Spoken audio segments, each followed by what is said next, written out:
All right, Katie, we're gonna get the pork tenderloins on the grill. We're gonna first cook them direct. All right. And then we're gonna go indirect to finish them. What does that mean, Bob? So what it means is I have 2 zones set up in the grill, okay?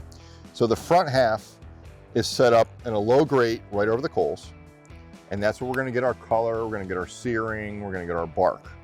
And then we're gonna take these off of the direct side, put them on the indirect side, and I have a piece of ceramic between the coals and the grill. Yeah. I have a raised grate.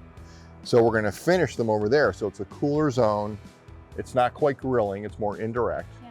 It's a slower cook to finish them off. Sounds great. All right? Let's do it. All right, let's go. You grab that? I'll grab it. I'll open the grill. Deal.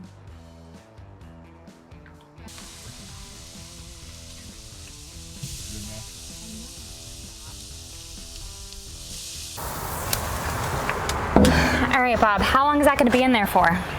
25 to 30 minutes. We're gonna take it to an internal temperature of about 138, 140. Yeah. Then we're gonna let it rest 15 minutes.